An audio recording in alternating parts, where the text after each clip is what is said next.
Comment yo pasteur vous comparer moi si oyo nzamba sali na ressemblance na yé vous comparer na séjour des morts.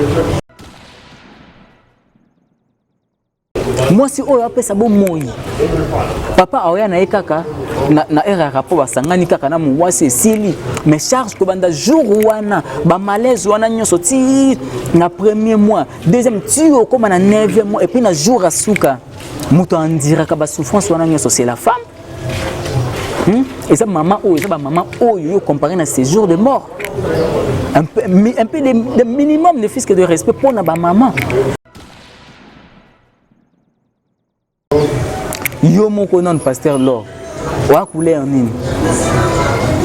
Osa muindo on suppose que papa na yo na maman na yo pour ça muindo yo baboti yo. Donc mutali boso aza comme ces jours de mort et ça non maman na yo. Et puis la deuxième personne c'est papa na yo parce que il est noir, yo comme la Brest, aza noir comme la cramoisie. Donc ayenda penza neto balwa ngola aza peneti ngola. Ça c'est jouer avec la femme. Ça c'est jouer avec notre très chère maman. Oh ça ko sakana na pona nga basi nyonso o baza na église na yo, baza batu boso ba ko tik ba ko landa ko lisusu te.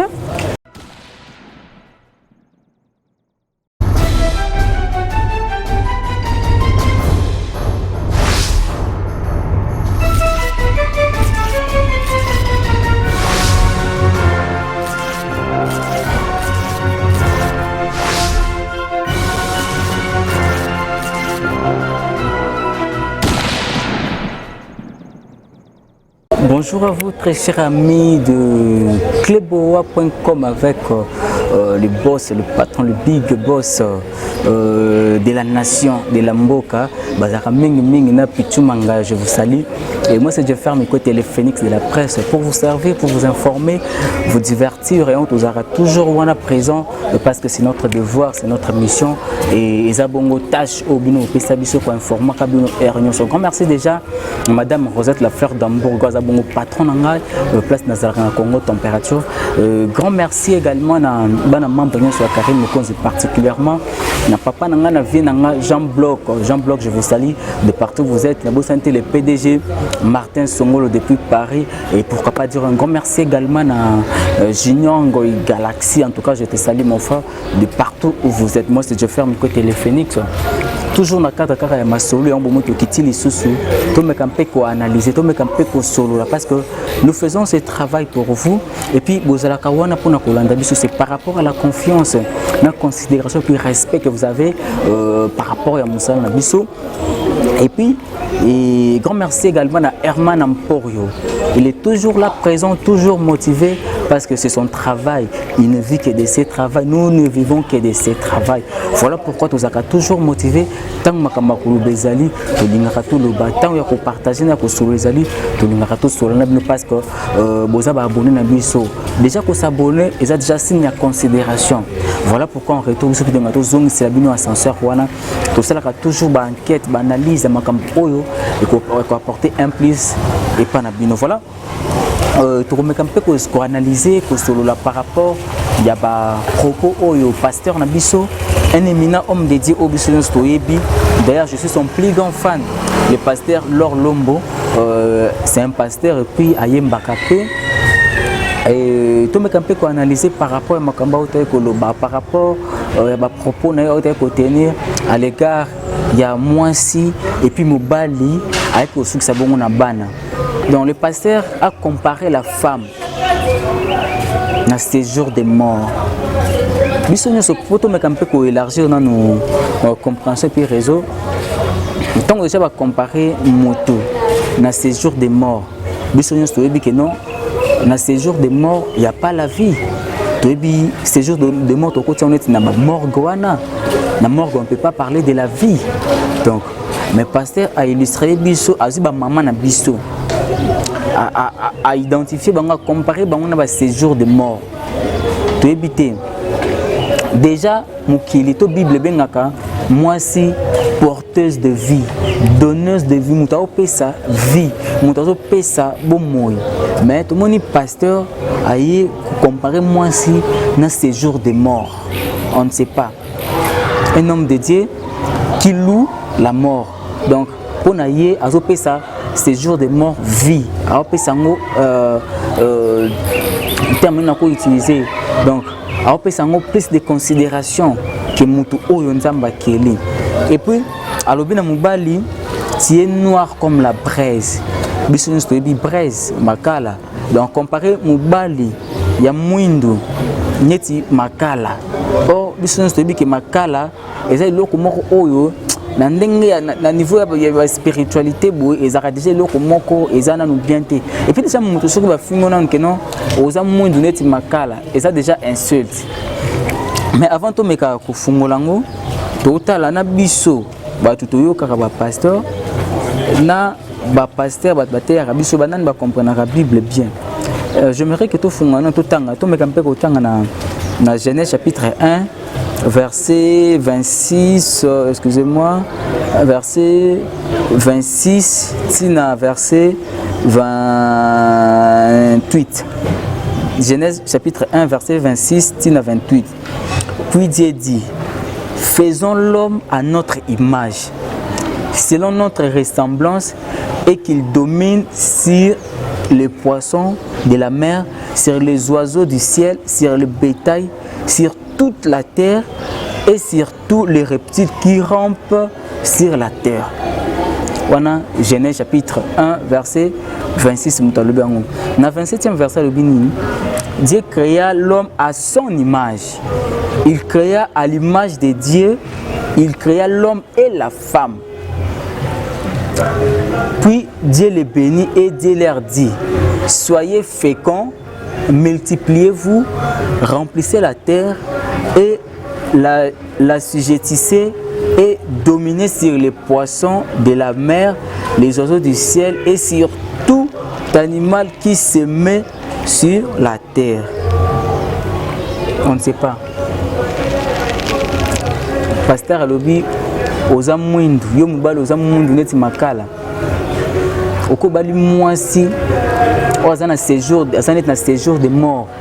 Donc moi si oaza sombre kolekana na makala, bokobota bana ndenge nini. Moi si oazo pe sa vie. Maman oyo abotaki yo pasteur lor. Pour lelo oyo poko babeko mobenga o pasteur. Soki mama wana akangaki makona, mais est-ce que lelo oyo biso to ngato yeba yo? Biso lelo est-ce que to ngato? Donc parce que na minute tout ça nous différence dans les teintures, il y a peau à part. Tout le bel kaka non moi si kaka. Peu importe qu'elle soit brune, qu'elle soit blonde, je ne sais pas moi marron, qu'elle soit noire, qu'elle soit albinos ou quoi. Tout le monde nous apparence il y a peau. Ce qui moi si peu importe dans tout le bas. Azuzemi ezala azuzemi ngo ya mundele ezala azuzemi papa na bino azaki soki mundele e kaboya ki na ye ko bimisa yo. Tu penses que non citoyen, tu penses que batulo banga baye bana mukili o, est-ce que le lo o ngako za la passer ko sala soit disant musala qui pasteur au sala wana? Ça c'est jouer avec la femme, ça c'est jouer avec notre très chère maman. O ça ko sakana na pour nga basi nyonso o baza na église na yo baza batu boss ba ko tik ba ko landa ko lisusu te. Et puis na osenga ba fidèle nyonso o bolandaka les soi-disant pasteurs lor lombo wana pour nga baza mutu boko landa boko pese sous confiance te boko pese sous matoïté. Comment yo pasteur o ko comparer moi si oyo nzamba sali na ressemblance na yé o ko comparer na séjour de mort bakisi.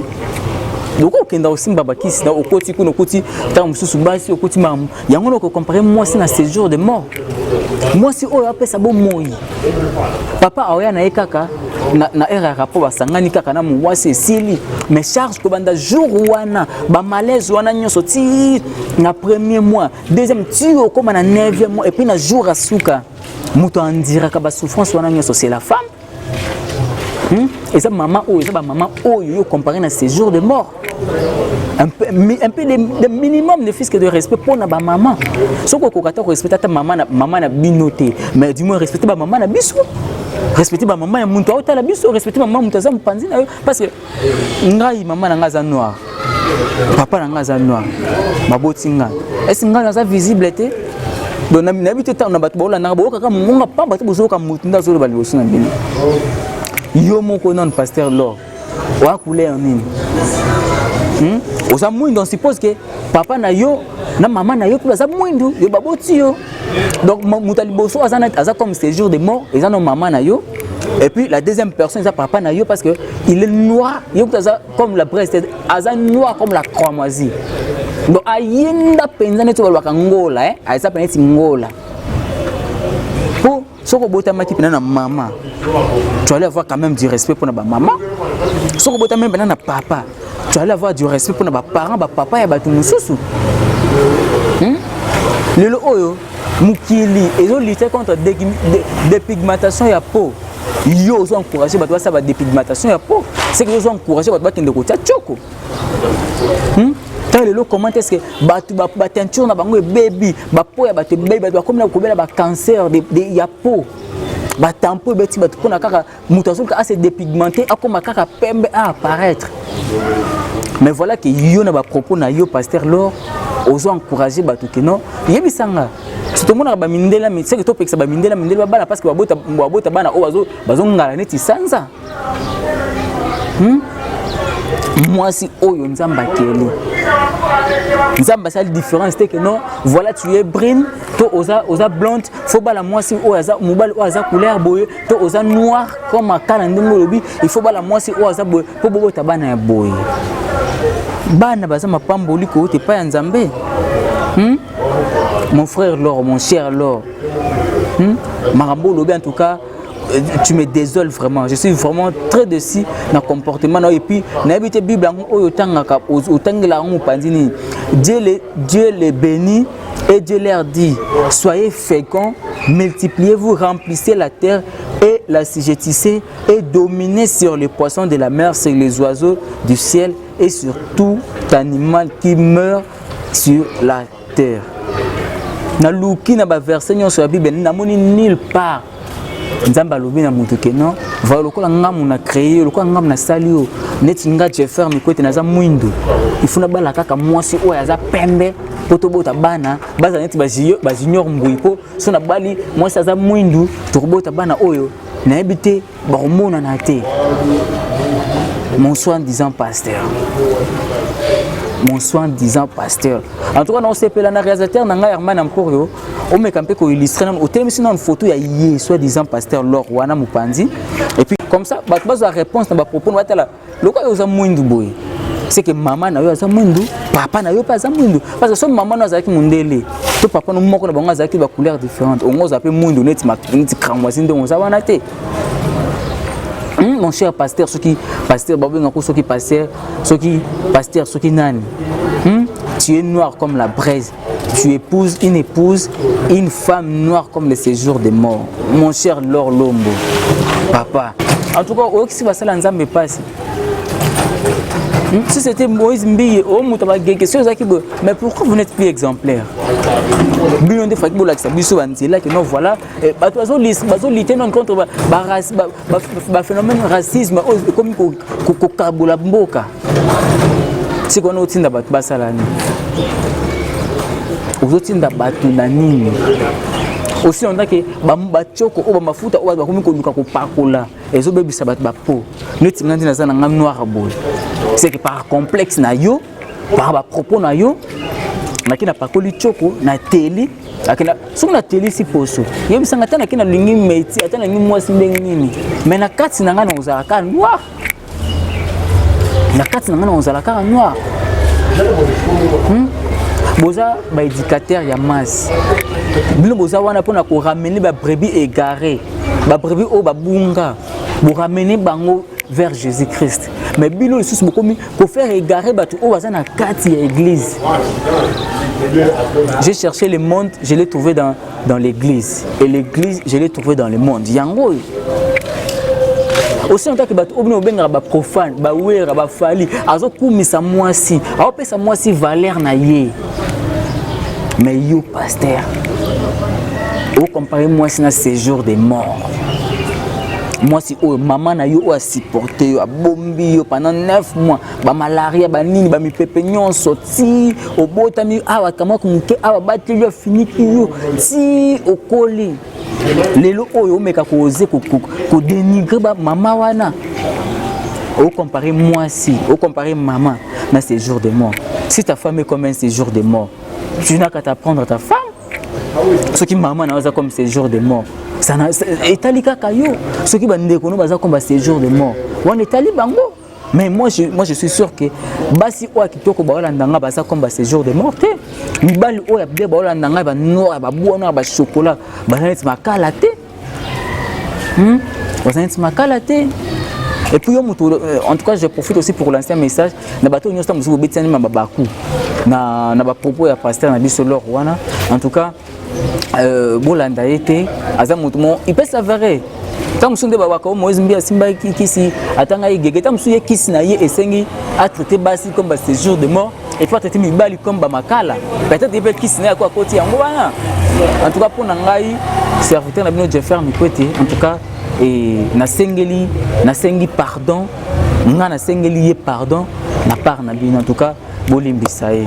Voilà, grand merci na bino toujours wana et pour na kolanda biso za pena sujet za pena histoire moko za na posa to développer ensemble to kabolana bato Cléboa au contacter car Jeffer Mikwete serviteur na bino na plus 243 85 11 34 717. Je réponds plus 243 et plus 243 85 11 34 717. Et sur Facebook Sobeti Kaka Jeffer Mikwete au monde en gagnant bimana na simbi micro Jeffer Mikwete, donc orthographe c'est ça D J E F F E R. Dans tout le cas Jeffer au monde déjà non bimana. Grand merci na bino bozaki wana pona kolanda biso et grand merci l'équipe technique Mwemba ya Congo et plutôt ya Cléboa et grand merci déjà na de la nation peselanga mote mingi na pituma ngai parce que vous avez mingi en complicité et na bosanité Herman Ampor toujours na réalisation et grand merci na assistance à mon frère mon pote yé to longo na ndenga professeur mais na ndenga pe Palin Junior Mbouyi Congo Lisanga 2 et grand merci na bana mamba nyeso Karine Mokonzi particulièrement na papa na vu nanga Jean-Bloc Béton, je te salue et grand merci à madame Rosette la fleur d'Hambourg na patron nanga ya Congo température et grand merci na junior plutôt na Jerez Ngoy Galaxy papa Galaxy depuis le Bolorisi. Grand merci na Greti Kapinda Igor Metou na bosanité papa Kololo Ifaso papa na Jordan Kololo Djogo. Voilà, d'ici là portez-vous très bien quand moi je ferme le côté, je vous dis merci et bye bye.